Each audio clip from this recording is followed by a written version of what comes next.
प्रेरितन के काम अध्याय 12। करीब वही समय हेरोदेस राजा कलीसिया के कुछ लोगन के सतावे खातिर उ लोग पर हाथ डालस। उ यूहन्ना के भाई याकूब के तलवार से मरवा देलस।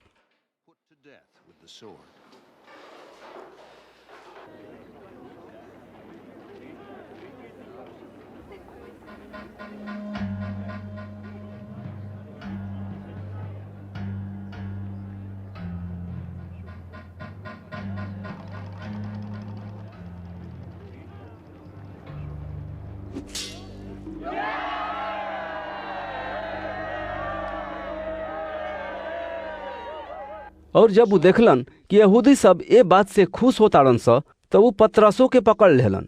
ओ समय अखमीरी रोटी के दिन के परब रहे।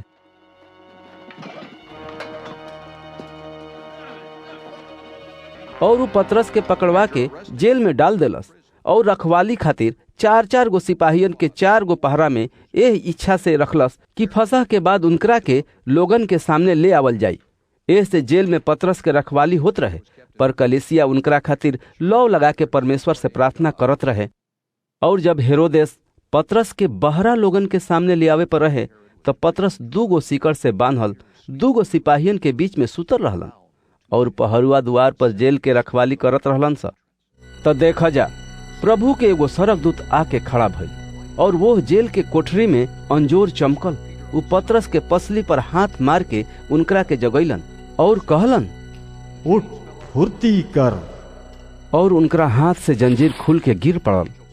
तब स्वर्गदूत उनकरा से कहलन, कमर बांध ल और आपन जूता पहन ल। वो वैसे ही कैलन।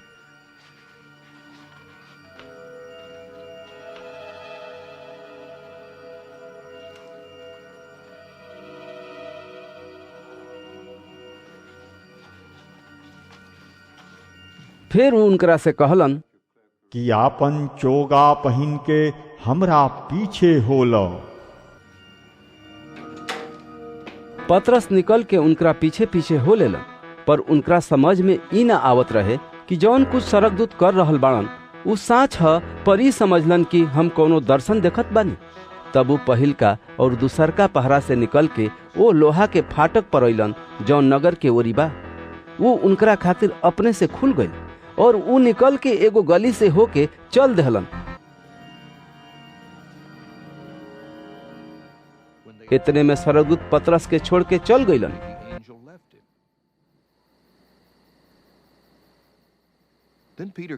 जब पतरस सचेत भइलन तो कहलन, अब हम साथ जान लेनी कि प्रभु अपना स्वर्गदूत के भेज के हमरा के हेरोदेस के हाथ से छुड़ा लेनी है और यहूदी लोग के सब आशा पर पानी फेर देनी है।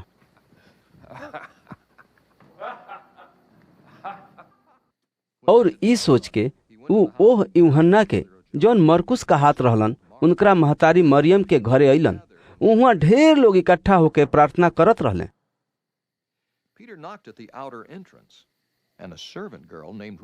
जब वो केवाड़ी खटखटौले तो रूदे नाम के नौकरानी सुने खातिर अइली। जब वो पतरस के आवाज जानली तो खुशी के मारे कमाड़ी खोलले बिना दौड़ के भीतर गईली और बतैली पतरस द्वार पर खड़ा बाड़न। उ लोग उनकरा से कहले, तू पगली हऊ। पर उ जोर दे के बोलली, ई साच बात ह। तब उ लोग कहलन, उनका स्वर्गदूत होई है। बाकी पतरस खटखटावते रहन। एह से जब उ लोग कमाड़ी खोललन तब पतरस के देख के चकित हो गईलन। तब पतरस उ लोग के चुप रहे खातिर हाथ से इशारा क के बतौलन कि प्रभु कैसे हमरा के जेल से बाहर निकाल लियनी है। फिर कहलन,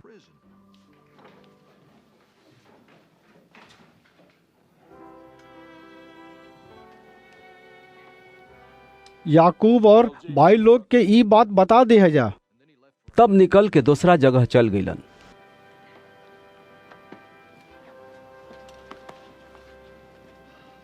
भोर के सिपाहियन में खलबली मच गई कि पतरस के का भइल। जब हेरोदस पतरस के खोजवौलन और ना पौलन तब पहरुअन के जांच करके हुक्म देलन कि उन्हनी के मार डालल जाए। और उ यहूदिया के छोड़ के कैसरिया में रहे खातिर कुछ समय खातिर गईल। उ सूर और सैदा के लोगन से नाखुश रहे एह से उन्हनी के एक मन होके ओकरा लगे अइलन सा और बलास्तुस के जौन राजा के महल के देखभाल करे वाला रहे मना के मेल मिलाप करे के चहलन सा, काहे कि राजा के देश से उनका देश के पालन पोषण होत रहे।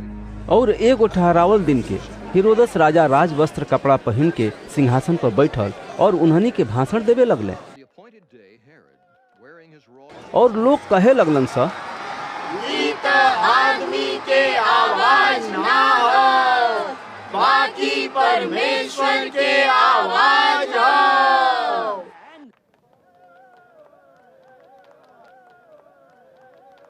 वही घड़ी प्रभु के एगो सरक दूत तुरंत ओकरा के मरलन, काहे कि ऊ परमेश्वर के महिमा ना कैलस और ऊ पिलुआ पड़ के मर गई। बाकी परमेश्वर के वचन बढ़त और फैलत गई। जब बरनबास और साउल सेवा पूरा कर चुकल लोग तो यूहन्ना के जौन मरकुस कहालन लेके यरूशलेम लौटल लोग। अंताकिया के कलेसिया में कुछ नबी और उपदेशक लोग रहे, जेकर माने बरनबास और समोन जौन काला का हाथ रहलन, उलिक्यूस कुरेनी, मनाहेम जिनकर पालन पोषण चौथाई देश के राजा हेरोदस के साथे भइल रहे, और साउल। जब ऊ लोग उपवास और प्रार्थना करत रहले तो पवित्र आत्मा कहलन, हमरा खातिर बरनबास और शाऊल के ओह काम खातिर अलगा कर जा जवना खातिर हम ऊ लोग के बुलैले बानी। तब ऊ लोग उपवास और प्रार्थना करके बरनबास और साउल पर हाथ रख के ऊ लोग के भेज देहले जा।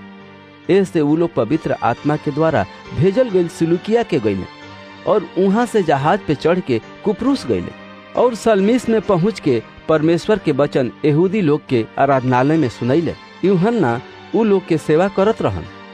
जब ऊ लोग सारा टापू होते पाफुस पहुँचले, उहुआ ऊ लोग के बारिसु नाम के एगो यहूदी जादूगर और झूठा नबी मिलल। ऊ राजपाल सिरगियुस पौलुस के साथे रहे, जौन होशियार आदमी रहे। ऊ बरनबास और साउल के अपना लगे बोला के परमेश्वर के वचन सुने के चहलस, पर इलीमास टोनहे ने यानी इहे ओकरा नाम के माने ह ऊ लोग के विरोध क के राजपाल के विश्वास करे से रोके के चहल। तब साउल, जिनकर नाम पौलुस भी है, पवित्र आत्मा से भरपूर होके ओकरा ओरी ध्यान से देख के कहलन, हे सब छल और चालाकी से भरल शैतान के वंश, ते सब जवन चीज निमन बा ओकर दुश्मन बाड़ीस। का ते प्रभु के सच्चाई के झूठ में बदलल ना छोड़बे? अब देख, प्रभु के हाथ तोहरा पर लागल बा। ते कुछ समय तक ले आन्हर हो जाइबे और सूरज के ना देखबे। तब तुरंत ओकरा पर धुंधला और अन्हार छा गई। ऊ एने ओने टोए लागल ताकि केहू ओकर हाथ पकड़ के ले चलो। तब राजपाल जौन भइल रहे देख के और प्रभु के उपदेश से चकित होके विश्वास कैलन।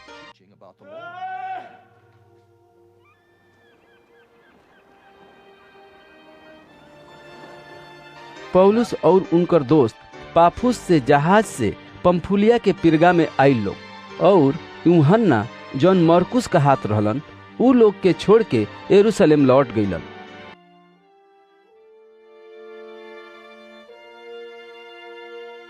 और पिरगा से आगे बढ़ के ऊ लोग पिसिदिया के अंताकिया में पहुंचले। सबत के दिन आराधनालय में जाके बैठ गईले। व्यवस्था और नबी के किताब में से वचन पढ़ला के बाद आराधनालय के सरदार सब ओह लोग के लगे कहला भेजलन सा, हे भाई लोग, यदि लोगन की हिम्मत खातिर तोहन लोग के मन में कोनो वचन बा तो सुनावा जा। तब पौलुस खड़ा होके हाथ से इशारा करके कहलन, हे इस्राएली लोग और परमेश्वर से डरे वाला, सुना लोग, यह इस्राएली लोग के परमेश्वर हमनी के पुरखा लोग के चुन लेनी।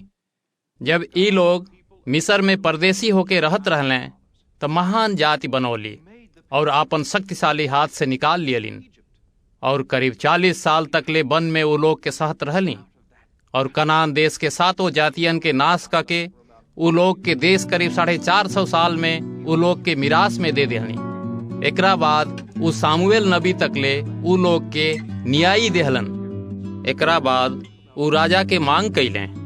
तब परमेश्वर 40 साल खातिर बिन्यामीन के गोत्र में से एगो आदमी, जेकर माने कीस के बेटा साउल के वो लोग पर राजा ठहरैलन। फिर साउल के हटा के वो लोग के दाऊद के राजा बनैलन, जेकरा बारे में वो गवाही देहलन और कहलन, हमके एगो आदमी ईसाई के बेटा दाऊद हमरा मन के ऐसन मिल गईल बाड़न, वह हमार सब मर्जी पूरा करी। इनकरे वंश में से परमेश्वर अपना प्रतिज्ञा के ऐसन इसराइल के लगे एगो मुक्तिदाता जेकर माने यीशु के भेजलन, जिनकरा आवे से पहले यूहन्ना सब इजराइलियन के पाप से मन फिरावे के बपतिस्मा के प्रचार कैलन। और यूहन्ना अपना सेवा पूरा करे पर रहलन। तो कहलन, तोहन लोग हमरा के का समझेला जा, हम ऊ ना हई, पर देखा जा हमरा बाद एगो आवे वाला बाड़न जिनकर गोड़ के हम जूता खोले के लायक नहीं खी। हे भाई लोग, तोहन लोग जौन इब्राहिम के वंश हवा जा और आन जाति लोग जौन परमेश्वर से डराल हैं, तोहन लोग खातिर ही मुक्ति के वचन भेजल गईल बा।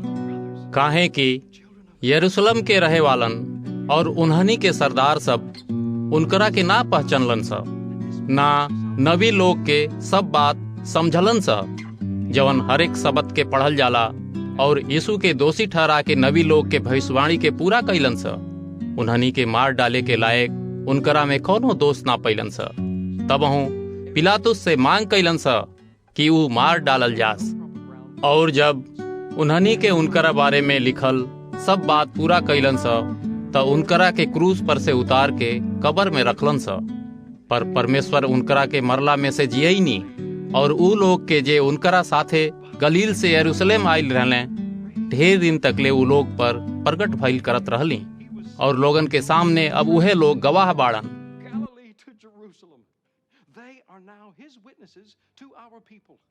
हमनी के तोहन लोग के वह प्रतिज्ञा के बारे में जवन पुरखन से कईल गईल रहे, ई सुसमाचार सुनाओ तानी जा कि परमेश्वर यीशु के जिया के वह प्रतिज्ञा हमनी के बेटा बेटी खातिर पूरा कैली, जैसन कि दूसर का भजन में भी लिखल बा, तू हमार बेटा हवा, आजे हम तहरा के पैदा कैनी है। और उनकरा यह रीति से मरला में से जियला के बारे में भी कि ऊ कभी ना सड़स, ऊ ऐसे कहले बाड़न, हम दाऊद के पवित्र और अटल आशीष तोहरा के देब। ऐसे ऊ एगो और भजन में भी कहले बाड़न, रउआ अपना पवित्र जन के सड़े ना देब। काहे कि दाऊद तो परमेश्वर के मर्जी के ऐसन अपना समय में सेवा क के सूत गईलन, और अपना पुरखन के बीच में गाड़ल गईलन, उनकर देह भी सड़ गईल। बाकी जिनकरा के परमेश्वर जिंदा कैनी, ऊ सड़े ना पैलन। ऐसे हे भाई लोग, तोहन लोग जान ल कि यह यीशु के द्वारा पापन के माफी के समाचार तोहरा लोग के देहल जात बा। और इनकरे द्वारा सब विश्वास करे वाला वह सब पाप से छुटकारा पावेला, जौना से तोहन लोग मूसा के कानून से छुटकारा ना पा सकत रहला जा। यह से सावधान रह जा कि कहीं ऐसा ना होखे कि नबी लोग के कहल तोहन लोग पर भी आ पड़े। हे ठट्ठा करे वाला लोग, देख जा और चकित होखा जा और मिट जा, काहे कि हम तोहन लोग के दिनन में एगो काम करतानी, ऐसन काम कि यदि केहू ओकर चर्चा करे तो तोहन लोग कभी विश्वास ना करबा जा। जब पौलुस और बरनबास बाहरा निकले लगले तो ऊ लोग विनती करे लगले, अगला सब्त के दिन ये बात फिर से सुनावल जाए।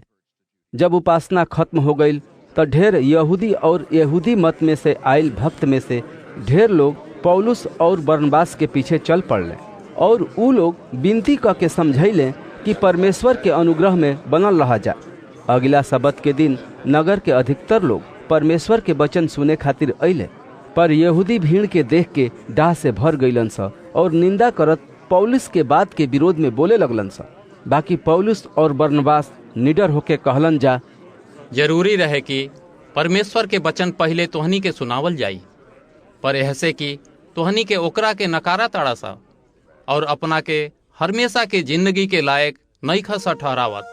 तो देखा सा हमनी के तोहनी के छोड़ के आन जातियन के लगे जाता नहीं जा, काहे कि प्रभु हमनी के ये हुक्म देले बानी, हम तहरा लोग के आन जातियन खातिर अंजोर ठहरैले बानी, ताकि तोहन लोग दुनिया के छोर तक ले मुक्ति के द्वार बन जा। ये सुन के आन जाति खुश भइल लोग और परमेश्वर के वचन के बड़ाई करे लागल लोग, और जितना हमेशा के जिंदगी खातिर ठहरावल गईल रहले ऊ लोग विश्वास कैले, और प्रभु के वचन हर जगह वह इलाका में फैलत गई। बाकी यहूदी लोग आन जातियन के इज्जतदार मेहरारुअन के और नगर के सब बड़ लोगन के भड़कावलन सा। पौलुस और बरनबास के विरोध में उपद्रव करके अपना इलाका से बाहर निकाल देहलन सा। तब उ लोग उन्हनी के विरोध कैला पर अपन गोड़ के धूर झाड़ के इकुनियुस के चल गईले और चेला लोग अंताकिया में खुशी से पवित्र आत्मा से भरपूर होत गईले।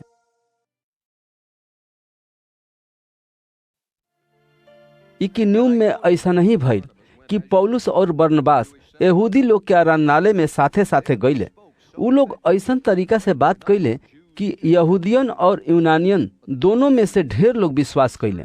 पर जौन यहूदी लोग विश्वास ना कैलन सा, उन्हनी के आन जातियन के मन भाई लोग के विरोध में उसकौलन सा।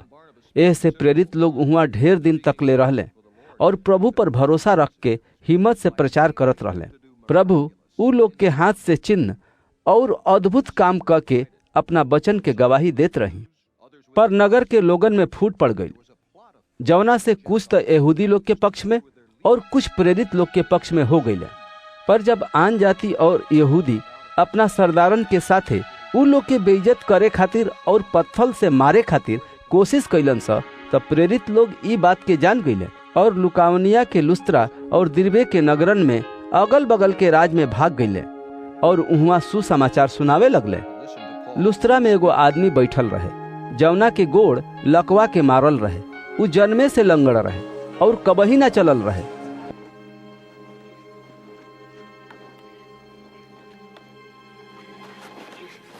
उ पौलुस के बात करत सुनत रहे और पौलुस ओकरा ओरी टकटकी लगा के देखलन कि ओके चंगा हो जाए के विश्वास बा और बड़ी जोर से कहलन, अपना गोड़ पर सीधा खड़ा हो जा।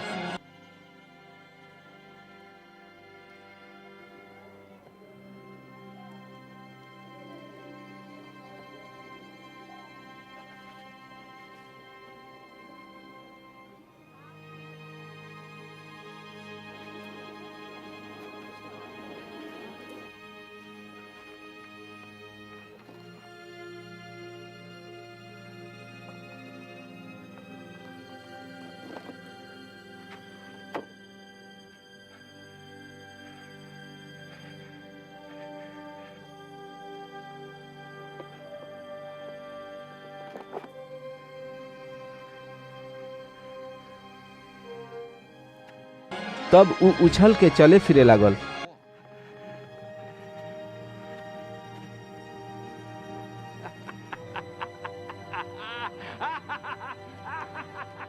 लोग पौलुस के ई काम देख के लुकाउनिया के बोली में जोर से कहलन सा, देवता आदमियन के रूप में होके हमनी लगे उतर आइल बाड़े।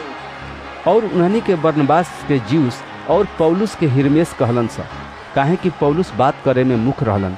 और ज्यूस के वह मंदिर के पुजारी जौन उन्हनी के नगर के सामने रहे, बैल और फूल के हार फाटक पर लिया के लोगन के साथे प्रेरित लोग खातिर बलि चढ़ावे के चाहत रहे।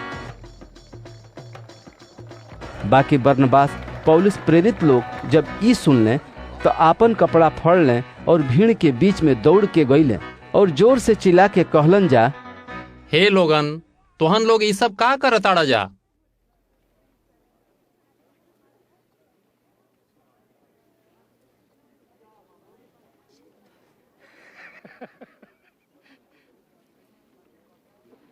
We two are only men. हमनियों के त तोहरे लोग ऐसन आदमी हई जा। Human like you. We are bringing you good news, telling you to turn from these worthless things to the living God who made heaven and earth. और तोहरा लोग के विचार से सुसमाचार सुनाओ तानी जा कि तोहन लोग बेकार चीज से अलग होके जिंदा परमेश्वर के ओरी फिर जा।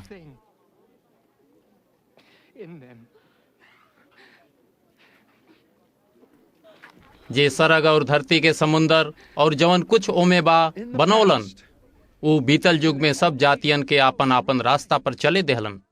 फिर भी ऊ अपना के बिना गवाह के ना छोड़लन, बाकी वो भलाई करत रहली और तहरा लोग के बरखा और फलवंत मौसम दे के तोहन लोग के मन के खाना और खुशी से भरत रहले। ई कहला पर भी प्रेरित लोग लोगन के बड़ी कठिनाई से रोकलन जा कि ऊ लोग खातिर बलि न चढ़ावे।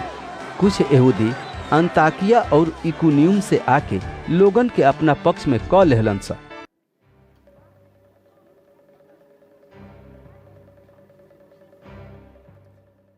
और पौलुस के और उनका के पत्थल से मरलन सा। उ मर गईल समझ के नगर के बाहर घसेट के ले गईलन सा।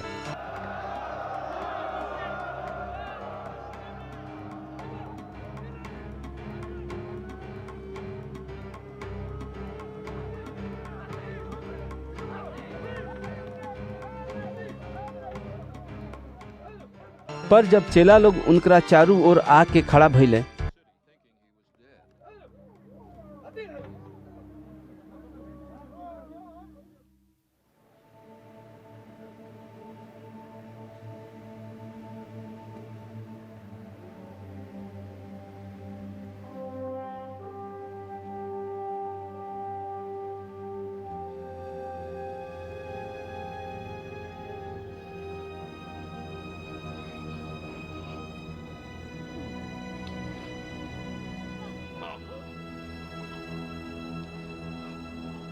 तब पौलुस उठ के नगर में गईलन और दोसरका दिन बरनबास के साथे दिरबे चल गईलन।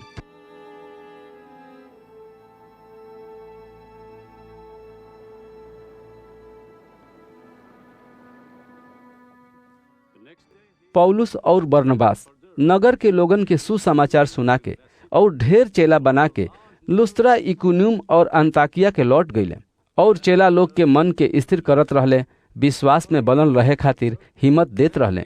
ई कहत रहले, हमनी के ढेर संकट उठा के परमेश्वर के राज में जाए के होई।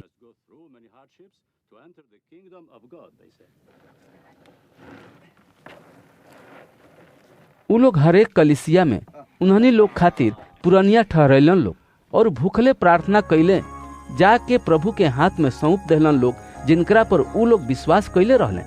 तब उ लोग पिसिदिया से होत पंफुलिया में पहुँचले। फिर पिरगा में वचन सुना के उ लोग अत्तलिया में गईले और वहाँ से उ लोग जहाज से अंताकिया में गईले, जहाँ से उ लोग ओह काम खातिर जौन उ लोग पूरा कैले रहले परमेश्वर के अनुग्रह पर सौंप के चल गईले। वहाँ पहुँच के उ लोग कलीसिया के इकट्ठा कहले और बतैलन लोग कि परमेश्वर हमनी के साथे होके कैसन बड़ बड़ काम कैली है और आन जातियन के विश्वास खातिर द्वार खोल देलन।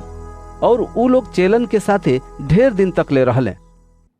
फिर कुछ लोग यहूदिया से आके भाई लोग के सिखावे लगले, यदि मूसा के रीति पर तोहन लोग के खतना ना होखे तो तोहन लोग मुक्ति ना पा सकेला जा। जब पौलुस और बरनबास के उन्हनी से झगड़ा और वाद विवाद भइल तो ई ठहरावल गईल कि पौलुस और बरनबास अंताकिया से कुछ लोग ई बात के बारे में यरूशलेम के प्रेरित लोग और पुरनिया लोग के लगे जाओ। ऐसे कलीसिया के लोग उ लोग के कुछ दूर तकले पहुँचौले।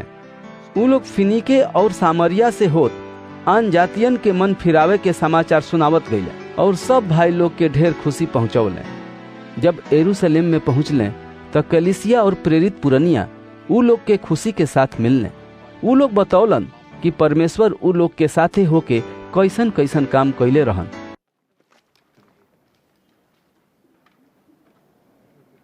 बाकी फरीसी पंथ में से जौन विश्वास कैले रहलन स उन्हनी में से केतना उठ के कहलन स, उन्हनी के खतना करावल और मूसा के कानून के माने के हुक्म देहल जरूरी रहे। तब प्रेरित और पुरनिया लोग ई बात के बारे में विचार करे खातिर इकट्ठा भइले। तब पतरस ढेर वाद विवाद के बाद खड़ा होके उन्हनी से कहलन, हे भाई, तोहन लोग जानत आड़ा जा कि ढेर दिन भयल कि परमेश्वर तोहन लोग में से हमरा के चुन लेहलन कि हमरा मुंह से आन जाति परमेश्वर के वचन सुन के विश्वास करें। और मन के जांचे वाला परमेश्वर हमनी ऐसन उन्हनी के भी पवित्र आत्मा देके उन्हनी के पक्ष में गवाही देहलन और विश्वास के द्वारा उन्हनी के मन शुद्ध करके हमनी के और उन्हनी में कुछो भेदभाव ना रखलन। तब तोहन लोग काहे परमेश्वर के जांचा ताड़ा जा कि चेलन के गर्दन पर ऐसन बोझा रखा ताड़ा जौना के ना हमनी के पुरखा उठा सकलन सा ना हमनी के उठा सकीला जा। बाकी हमार पक्का विश्वास बा कि जैसे प्रभु यीशु के अनुग्रह से हमनी के मुक्ति मिलल बा वो सही उन्हनी के मिलल बा। तब सारा भीड़ चुपचाप होके बरनबास और पौलुस के सुने लगल कि परमेश्वर उ लोग के द्वारा आन जातियन में कैसन कैसन बड़का चिन्ह और अचरज के काम देखैलन।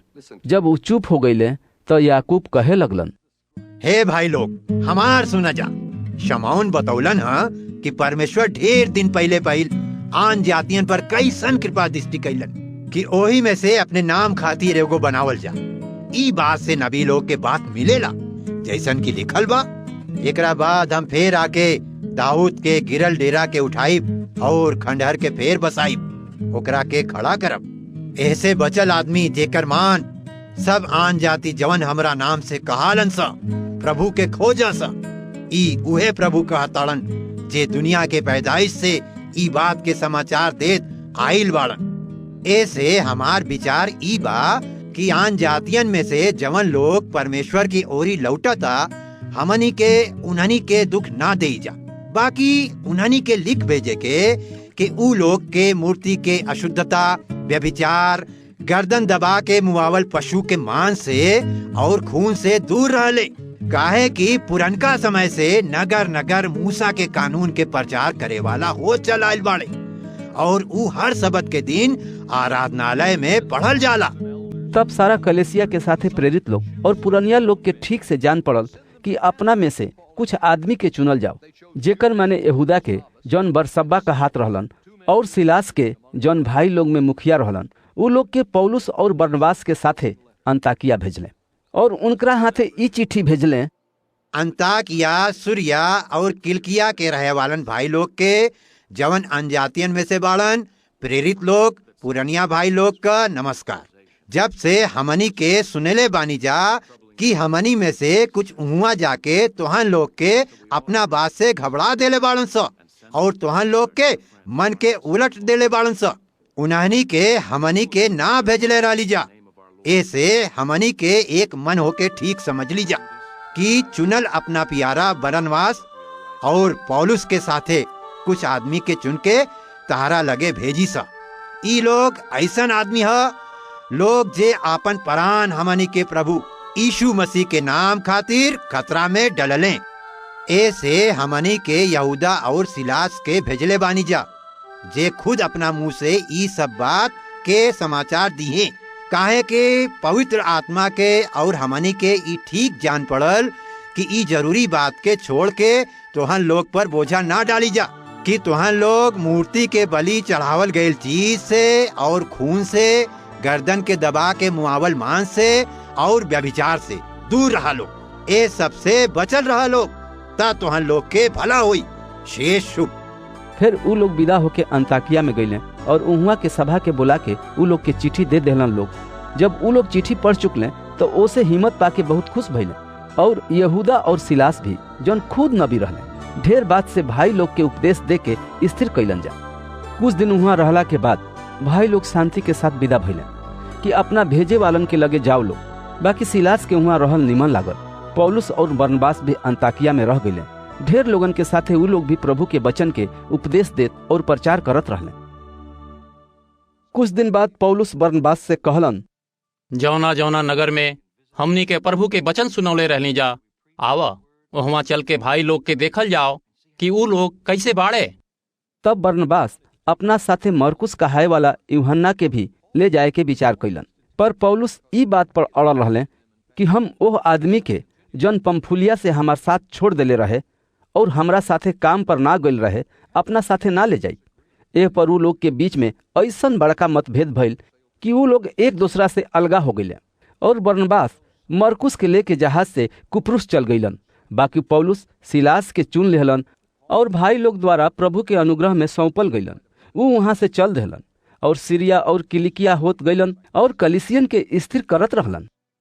फिर उ दिरबे लुस्त्रा में भी गइलन और देखा लोग वहाँ तीमुथियुस नाम के एगो चेला रहलन। उ कोनो विश्वासी यहूदनी के बेटा रहले पर उनकर बाप यूनानी रहले। उ लुस्त्रा और इकुनिम के भाई लोग में नामी रहलन। पौलुस ई आदमी के अपना साथे ले जाए के चाहत रहलन। एह से उ लेके वो जगहन में रहे वालन यहूदी लोग के कारण पौलुस तीमुथियुस के खतना कैलन, काहे कि उन्हनी के सब जानत रहलन स कि उनकर बाप यूनानी रहल। उ लोग नगर नगर होके जात रहे लोग, तो वह विधियन के पहुँचावत गईले जौना के माने खातिर यरूशलेम के प्रेरित लोग और पुरनिया लोग ठहरैले रहलन। ऐसे कलेसिया विश्वास में स्थिर होत गईल और गिनती में दिन पर दिन बढ़त गई। उ लोग फुगिया और गलतिया के राज से होके गईले और पवित्र आत्मा उ लोग के एशिया में वचन सुनावे से मना कइलन। और जब उ लोग मूसिया में पहुँचले तो उ लोग बितूनिया में जाए की कोशिश कइलन जा, पर यीशु के आत्मा उ लोग के जाए न देहलस। ऐसे उ लोग मूसिया से होके त्रोआस में पहुँचले।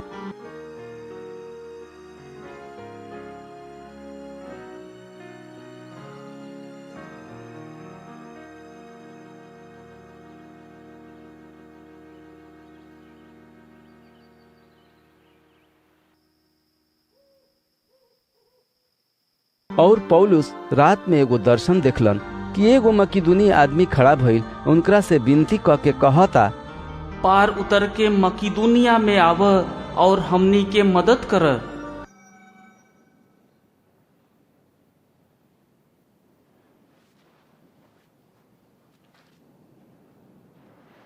पौलुस के ये दर्शन देखते हमनी के तुरंत मकीदुनिया जाए के विचार कैनी जा, ये समझ के कि परमेश्वर हमनी के उन्हनी के सुसमाचार सुनावे खातिर बोलौले बानी।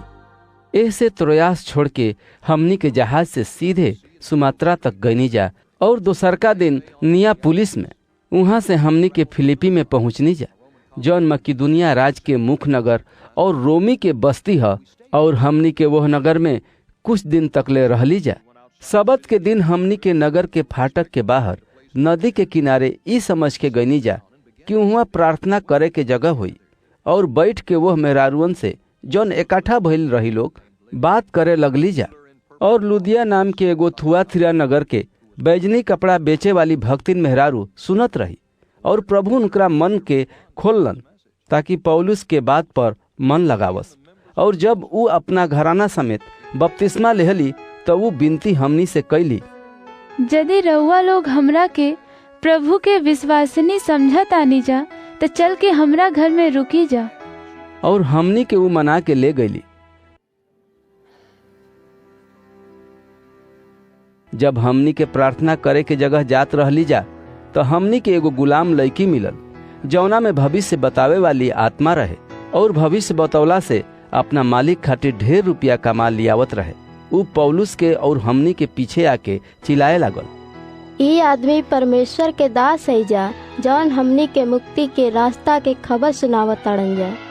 ऊ कितना दिन तक ले ऐसा ही करत रहे, पर पौलुस दुखित भइलन और मुंह फेर के वह आत्मा से कहलन, हम तोहरा के यीशु मसीह के नाम से हुक्म देतानी कि ओकरा में से निकल जो।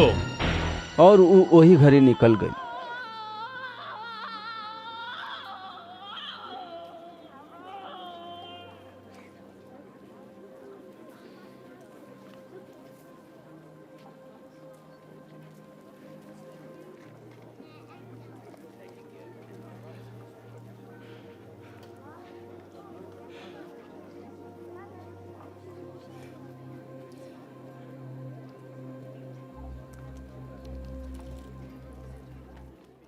जब ओकर मालिक देखलन सा कि हमार कमाई के आसरा जात रहल, तो पौलुस सिलास के पकड़ के और घसेट के चौक में प्रधान के लगे ले गईलन सा, और ऊ लोग के मुख्य न्यायाधीश के लगे ले जाके कहलन, यहूदी लोग हमनी के नगर में बड़ी गड़बड़ी मचा रहल बाड़न सा और ऐसन विधि व्यवहार बता रहल बाड़न सा जौना के ग्रहण कईल आ मानल हमनी रोमी लोग खातिर ठीक नहीं खे। तब भीड़ के लोग उनकरा विरोध में इकट्ठा होके चढ़ अइलन सा, और हाकिम लोग पौलुस और सिलास के कपड़ा फाड़ के उतार देहलन और ऊ लोग के बेत मारे के हुक्म देहलन सा।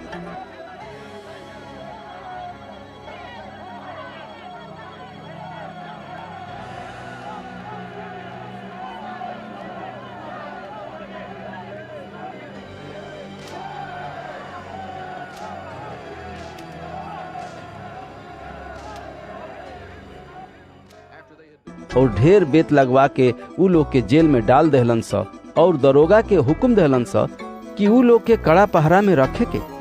ऊ ई हुक्म पाके ऊ लोग के भीतर के कोठरी में रखलन और ऊ लोग के गोड़ काठ में ठोक देहलन।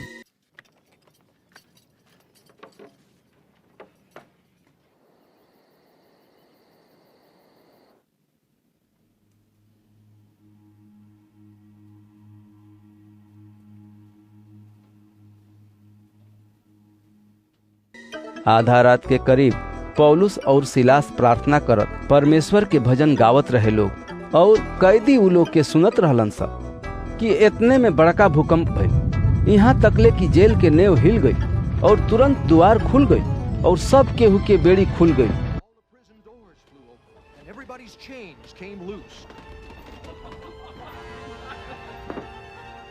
और दरोगा जाग उठल।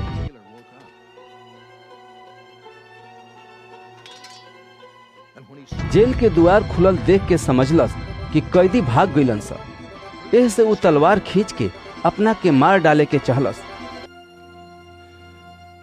पर पौलुस जोर से पुकार के कहलन, अपना के कुछो हानि मत पहुंचावा, काहे कि हमनी के सब केहू यहाँ बानी जा।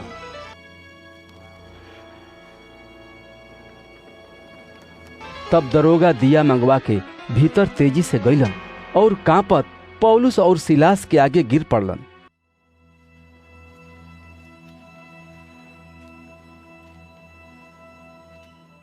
और उ लोग के बाहर लिया के कहलन, हे सज्जन लोग, मुक्ति पावे खातिर हम का करी? उ लोग कहलन, प्रभु यीशु मसीह पर विश्वास करा, त तू और तहार घराना मुक्ति पाई। और उ लोग दरोगा के और उनकरा सब घर के लोगन के प्रभु के वचन सुनौले। और रात के वही घड़ी दरोगा पौलुस और सिलास के ले जाके उ लोग के गोड़ धोलन और उ अपना सब घर के लोग के साथे तुरंत बपतिस्मा लेलन। और दरोगा अपना घर में ले जाके पौलुस और सिलास के आगे खाना परोसलन और अपना सारा घराना के साथे परमेश्वर पर विश्वास करके खुशी मनौलन। जब दिन भइल तब हाकिम ई कह के सिपाहियन के भेजलन स ओह आदमियन के छोड़ देवे के।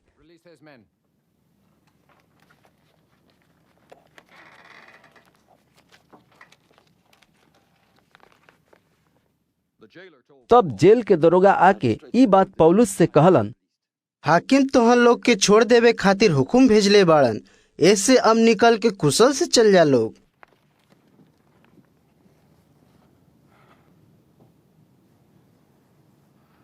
पर पौलुस उनकरा से कहलन, उन्हनी के हमनी के जवन रोमी आदमी है जा दोषी ठहरैले बिना लोगन के समाने मरलन सा और जेल में डललन सा, और अब काहे हमनी के चुपे से निकालल ताड़न सा? ई ना हो सकेला। उन्हनी के खुद आके हमनी के बाहर निकाला सा।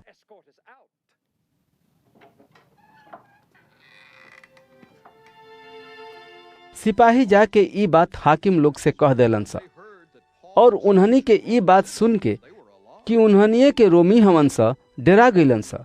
और उन्हनी के आके उ लोग के मनौलन सा और बाहर ले जाके विनती कैलन सा कि उ लोग नगर से चल जाओ।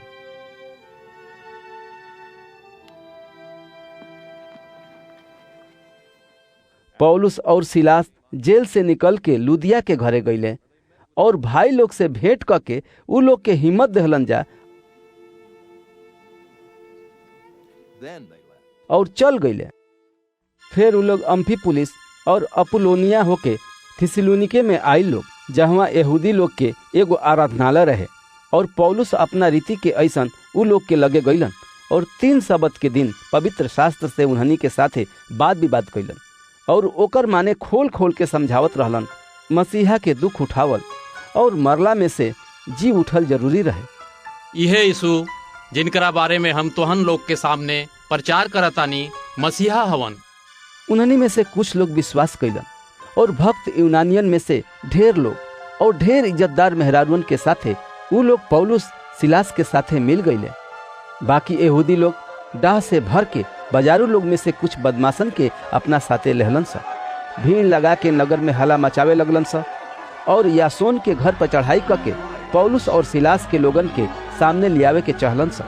बाकी जब उन्हनी के वहाँ उ लोग के ना पौलन सा तब उन्हनी के यासोन और कुछ भाई लोग के नगर के हाकिम लोग के लगे घसीट के ले गईलन सा और चिल्ला के कहे लगलन सा, इन्हनी के जौन दुनिया के उल्टा पुल्टा कर देले बाड़न सा यहाँ भी आ गई बाड़न सा। और यासोन इन्हनी के अपना यहाँ ठहरौले बाड़न और इन्हनी के सब ई कहताड़न सा कि यीशु एगो दूसर राजा हवन और कैसर के हुकुम के माने के विरोध करताड़न सा। उन्हनी के भीड़ के लोगन के और नगर के हाकिम लोग के ई बात सुना के भड़का देहलन सा और उन्हनी के यासोन और बाकी लोगन से जमानत लेके उ लोग के छोड़ देहलन सा। भाई लोग तुरंत राते रात पौलुस और सिलास के बिरिया भेज देले। उ लोग वहाँ पहुँच के यहूदी लोग के आराधनालय में गईले। ई लोग तो थिस्सलुनीके के यहूदी लोग से भला रहले और ई लोग खुशी से वचन ग्रहण कैलन जा और हर एक दिन पवित्र शास्त्र में खोजत रहले कि ये ऐसा ही बा कि ना। ऐसे उ लोग में से ढेर इज्जतदार यूनानी मेहरारू लोग और आदमी लोग भी विश्वास कैलन। बाकी जब थिस्सलुनीके के यहूदी लोग के मालूम भइल कि पौलुस बिरिया में भी परमेश्वर के वचन सुनावेलन तो उन्हनी के वहाँ भी आके और हल्ला मचावे लगलन सा। तब भाई लोग तुरंत पौलुस के विदा कैले कि समुंदर के किनारे चल जास। बाकी सिलास और तीमुथियुस वहीं रह गईले। पौलुस के पहुँचावे वाला लोग उनकरा के अथेने तक ले गई लोग और पौलुस से ये आदेश पाके बिरिया लौट लें कि सिलास और तीमुथियुस के लेके हमरा लगे जल्दी आवा जा। जब पौलुस अथेने में उ लोग के बाट जोहत रहलन तो नगर के ढेर मूरत से भरल देख के उनकर जीव जर गई। एह से उ आराधनालय में यहूदी लोग और भक्तन से चौक में जवन लोग मिलत रहे उनकरा से हर एक दिन वाद विवाद कैल करत रहलन। तब इपिकुरी और स्तोइकी पंडितन में से कुछ उनकरा से तर्क वितर्क करे लगलन सा। कुछ कहलन सा ई बकवादी का कहे के चाहत बा, पर दूसर लोग कहलन सा ई तो आन देवता के प्रचारक मालूम पड़त बा। उन्हनी के ई एह से कहत रहलन सा काहे कि पौलुस यीशु के जी उठला के प्रचार करत रहलन। उन्हनी के पौलुस के अपना साथे अरियुपगुस के सभा में ले गईलन सा और पूछे लगलन सा का हमनी के जान सकतानी जा कि ई नया मत के जवन तू प्रचार करताड़ का ह? काहे कि तू हमनी के कुछ अनोखा बात सुनावताड़। ऐसे हमनी के जाने के चाहतानी जा कि यह बात के माने का ह? काहे कि सब अथनेवी के रहे वाला और परदेसी जन वहाँ रहत रहलन सा नया नया बात कहे सुनावे के अलावा और कौनो काम में समय ना बितावत रहलन सा। तब पौलुस अरियुपगुस के बीच में खड़ा होके कहलन, हे अथेने के लोगन, हम देखते बानी कि तोहन लोग सब बात में देवता के बड़ी माने वाला बाड़ा जा। काहे कि घूमत फिरत हम तोहरा लोग के पूजे के सब चीज के देखत रहनी हाँ। तो हम एगो ऐसन बेदी पैनी हाँ जौना पर लिखल रहे कि बिना जानल परमेश्वर खातिर। ऐसे जौना के तोहन लोग बिना जनले पूजा ताड़ा जा, हम तोहन लोग के उनकर समाचार सुनावत बानी। जवन परमेश्वर धरती और ओकर सब चीज के बनैलन, ऊ सरग और धरती के मालिक होके हाथ के बनावल घर में ना रहेलन, ना कोनो चीज के जरूरत खातिर आदमी के लोग के हाथ से सेवा लेलन। काहे कि ऊ तो अपना ही सब केहू के जिंदगी, सांस और सब कुछ देलन। ऊ एगो मूल से आदमी के सब जात सारी धरती पर रहे खातिर बनौले बाड़न। ऊ ठहरावल समय और रहे के सब सीमा के ऐसे बंधले बाड़न कि उन्हनी के परमेश्वर के खोज से हो सकेला कि उन्हनी के उनकरा के टटोल के पा जा सा। तब ऊ हमनी में से केहू से दूर नहीं खन। काहे कि हमनी के उनकरे में जिंदा रहिला जा, चलीला फिरीला और स्थिर रहिला जा। जैसन कि तोहन लोग के आपन कुछ कवि लोग भी कहले बा कि हमनी के तो उनके वंश भी हई जा। ऐसे परमेश्वर के वंश होके हमनी के कभी ना सोचें कि चाही कि परमेश्वर सोना आ रूपा आ पत्थल के कोनो कारीगरी के ऐसन बाड़न जवन आदमी के कला और विचार से गढ़ल गईल होखे। ऐसे परमेश्वर अज्ञानता के समय से बर्दाश्त करके अब हर जगह सब आदमी लोग के मन फिरावे के हुक्म देताड़न। काहे कि वो एगो दिन ठहरैले बाड़न जौना में वो आदमी के द्वारा धार्मिकता से न्याय करिहन जेकरा के ठहरैले बाड़न और उनकरा के मरला में से जिया के ई बात सब के ऊपर प्रकट कर देले बाड़न। जब उन्हनी के मरला के जी उठला के बात सुनलन सा तो कुछ ठठा करे लगलन सा, पर कुछ दोसर कहे लगलन सा ई बात हमनी के तहरा से फिर कबही सुनब जा। एह पर पौलुस उन्हनी के बीच से निकल गईलन, पर कुछ लोग उनकरा साथे मिल गईले और विश्वास कैले जौना में दियुनुसियुस अरियुपगुस के सदस्य रहलन और दमरिस नाम के एगो मेहरारू रही और ऊ लोग के साथे और भी ढेर लोग रहले। एकरा बाद पौलुस अथेने के छोड़ के कुरिन्थुस में चल गईलन और उनके अक्विला नाम के पुंतुस के रहे वाला एगो यहूदी मिलल जौन हाल में अपना मेहरारू प्रिस्किला के साथे इतालिया से आयल रहलन, काहे कि क्लौदियुस सब यहूदी लोग के रोम से निकल जाए के हुक्म देले रहे। ऐसे वो उनकरा यहाँ गईलन। उनकर और पौलुस के एके पेशा रहे, ऐसे वो उनकरा साथे रहलन और ऊ लोग काम करे लगले और ऊ लोग के पेशा तंबू बनावे के रहे और ऊ हरेक सबत के दिन आराधनालय में वाद विवाद क के यहूदी लोग और यूनानी लोग के समझावे के कोशिश करत रहलन। जब सिलास और तीमुथियुस मकिदुनिया के आइल लोग तो पौलुस वचन के धुन में रह के यहूदी लोग के गवाही देत रहलन कि यीशु ही मसीहा हवन। पर जब उन्हनी के विरोध और निंदा करे लगलन सा तो वो अपन कपड़ा झाड़ के उन्हनी से कहलन, तोहन लोग के खून तोहन लोग के कपार पर होखे, हम निर्दोष बानी, अब से हम आन जातियन के लगे जाए। और वहां से चल के वो तीतुस इस्तुस नाम के परमेश्वर के एगो आदमी के घरे गईलन जौन परमेश्वर के भक्त रहलन, जिनकर घर आराधनालय से सटल रहे। तब आराधनालय के सरदार क्रिस्पुस अपना सारा घराना समेत प्रभु पर विश्वास कैलन और ढेर कुरिन्थी जब ई सुनलन सा तब विश्वास कैलन सा और बपतिस्मा लेहलन सा और रात के प्रभु दर्शन के द्वारा पौलुस से कहलन, मत डेरा पर कहले जा और चुप मत रह, काहे कि हम तहरा साथे बानी और कौनो आदमी तहरा पर हानि पहुँचावे खातिर तहरा पर हमला ना करी, काहे कि एह नगर में हमार ढेर लोग बाड़न। ओह नगर में परमेश्वर के वचन 1.5 साल तक ले सिखावत रहलन।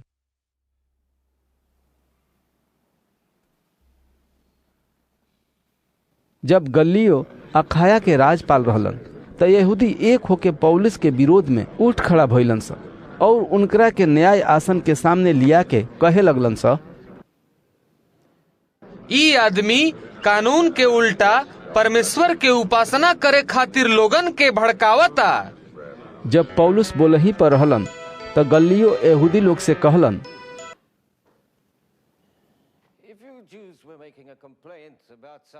हे यहूदियन, यदि कौनो अन्याय बदमाशी के बात हुई तो उचित रहे कि हम तोहन लोग के सुनती,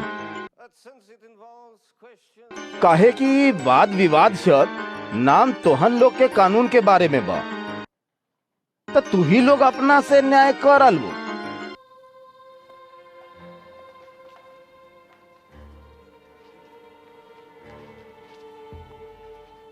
काहे कि हम ही बात के न्याय नईखी बने के चाहत। और उन्हनी के न्याय आसन के सामने से भगा देहलन सा। तब उन्हनी के आराधनालय के सरदार सेस्तिनेस के पकड़ के न्याय आसन के सामने पिटलन सा, पर गल्लियो यह बात के कौनो परवाह न कइलन।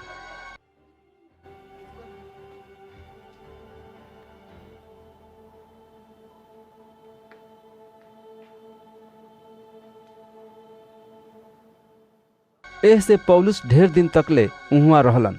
फिर भाई लोग से विदा होके किंखिया में एह से अपन कपार छिलवलन, काहे कि उ मन्नत मनले रहलन और जहाज पर चढ़ के सीरिया के चल देलन। और उनकरा साथे प्रिस्किला और अक्विला रहे लोग और उ इफिसुस में पहुंच के उ लोग के उहुआ छोड़ देलन और अपने आराधनालय में जाके यहूदी लोग से वाद विवाद करे लगलन। जब उ लोग उनकरा से विनती कैलन हमनी साथे और कुछ दिन ले रही तो वो राजी ना भइलन, पर ई कह के उ लोग से विदा भइलन, यदि परमेश्वर चाहियन तो हम तोहन लोग के लगे फिर आइब। तब इफिसुस के जहाज के द्वारा चल देलन। जब वो कैसरिया में उतरले तो उ यरूशलेम गइलन और कलीसिया के नमस्कार कैलन। तब अंताकिया चल गइलन। फिर कुछ दिन तकले रह के वहां से चल गइलन और गलतिया और फुगिया राज के सब भाई लोग के स्थिर करत फिरलन। अपुलोस नाम के एगो यहूदी जिनकर जन्म सिकंदरिया में भइल रहे, जौन विद्वान आदमी रहलन और पवित्र शास्त्र के ठीक से जानत रहलन, इफिसुस में अइलन। उ प्रभु के राह के शिक्षा पौले रहलन और उ बड़ी जोश से यीशु के बारे में ठीक ठीक सुनावत और सिखावत रहलन, पर उ खाली यूहन्ना के बपतिस्मा के बारे में जानत रहलन। उ आराधनालय में निडर होके बोले लगलन, पर प्रिस्किला और अक्विला उनकर बात सुन के उनकरा के अपना घरे ले गईले और परमेश्वर के राह के बारे में उनकरा के और ठीक ठीक बतैलन जा। और जब अपुलोस ओह पार अखाया के जाए के चहलन तो भाई लोग उनकर हिम्मत बढ़ैलन और चेला लोग के चिट्ठी लिखलन लोग कि ऊ लोग उनकर स्वागत करे। और जब ऊ उहुआ पहुँचलन तो ऊ लोग के बड़ी मदद कैलन जौन लोग अनुग्रह के द्वारा विश्वास कैले रहलन, काहे कि वो पवित्र शास्त्र से सबूत दे दे के कि यीशु ही मसीहा हवन बड़ी मजबूती से यहूदी लोग के सबके सामने हरावत रहलन। और जब अपुलोस कुरिन्थुस में रहलन तब पौलुस ऊपर के राज से होत इफिसुस में पहुंचलन और वहाँ उनके कुछ चेला लोग मिलने तो वो लोग से कहलन, का तू लोग विश्वास करत समय पवित्र आत्मा पहला लोग? वो लोग उनकरा से कहलन, हमनी के तो पवित्र आत्मा के चर्चा भी नहीं खींचा सुन ले। तब वो उनकरा लोग से फिर कहलन, तब फिर तुहन लोग केकर बपतिस्मा ले बाड़ा जा? ऊ लोग कहल, यूहन्ना के बपतिस्मा। पौलुस कहलन, यूहन्ना ई कह के मन फिराव के बपतिस्मा देहलन कि जे हमरा बाद आए वाला बाड़न उनकरा पर जेकर माने यीशु पर विश्वास करी लोग। ई सुन के ऊ लोग प्रभु यीशु के नाम के बपतिस्मा लिहले। और जब पौलुस ऊ लोग पर हाथ रखलन तो ऊ लोग पर पवित्र आत्मा ऐसन उतरल और ऊ लोग दोसर दोसर बोली बोले लगले और भविष्यवाणी करे लगले। ई लोग सब केहू करीब 12 आदमी रहले। और पौलुस आराधनालय में जाके 3 महीना तक ले निडर होके बोलत रहलन और परमेश्वर के राज के बारे में बात विवाद करत और समझावत रहलन। पर जब कुछ लोग कठोर होके उनकर नाम मनलन सा और भीड़ के सामने ई पंथ के बुरा कहे लगलन सा, तब पौलुस चेलन के लेके उन्हनी से अलगा हो गईलन और तुरन्नुस के पाठशाला में हर एक दिन बात विवाद कैल करत रहलन। 2 साल तक ले ऐसा ही होत रहल। इससे जौन सब लोग आसिया राज में रहत रहले, यहूदी और यूनानी सब केहू प्रभु के वचन सुन लिहल लोग। और परमेश्वर पौलुस के हाथ से अद्भुत सामर्थ के काम देखावत रहलन। यहाँ तकले कि रुमाल और गमछी पौलुस के देह से छुआ के बीमारन पर डाल दिहल जात रहे तो उन्हनी के बीमारी दूर हो जात रहे और भूत प्रेत उन्हनी में से निकल जाइल करत रहे।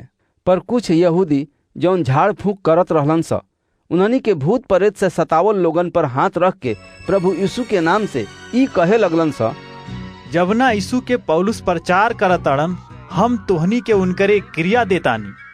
और इस्किवा नाम के एगो यहूदी महायाजक के 7 गो बेटा रहलन सा जौन ऐसे ही करत रहलन सा।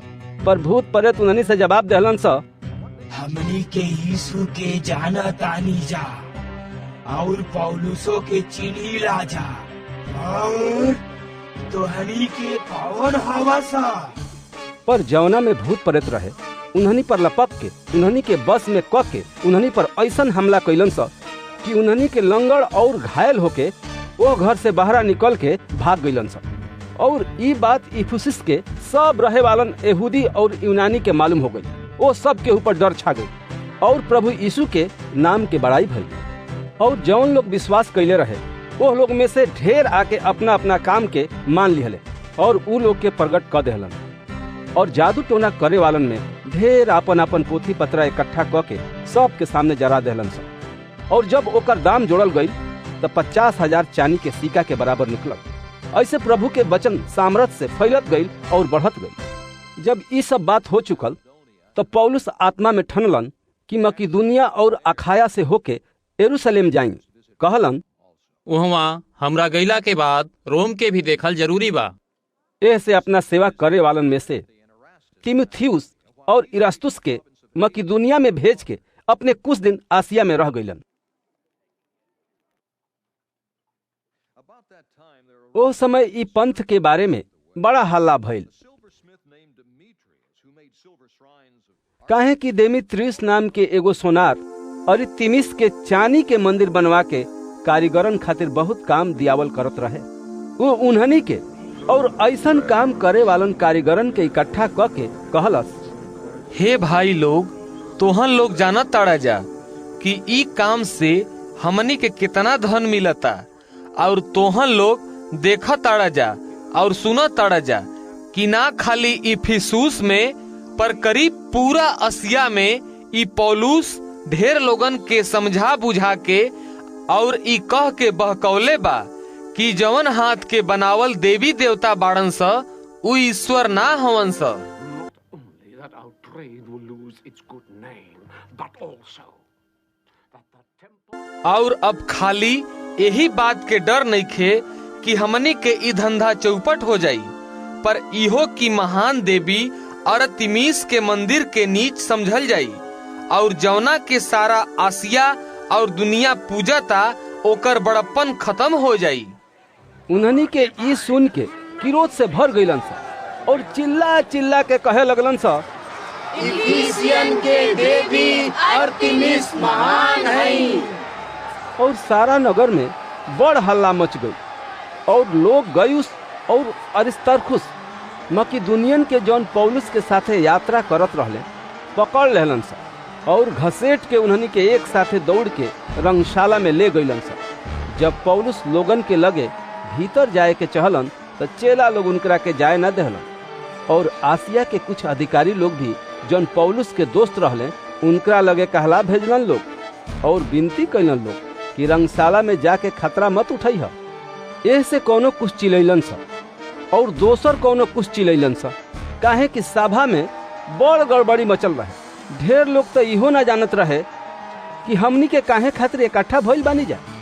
तब उन्हनी के सिकंदर के जौना के यहूदी लोग इकट्ठा कैले रहलन सा भीड़ में से आगे बढ़ैलन सा और सिकंदर हाथ से इशारा क के बचाव में सभा के जवाब देवे के चाहलन, पर जब उन्हनी के जान लेहलन सा कि ऊ यहूदी हवन तो सब के सब एक आवाज से करीब 2 घंटा तकले चिल्लात रहलन सा, इफिसियन के अरतिमिस महान है।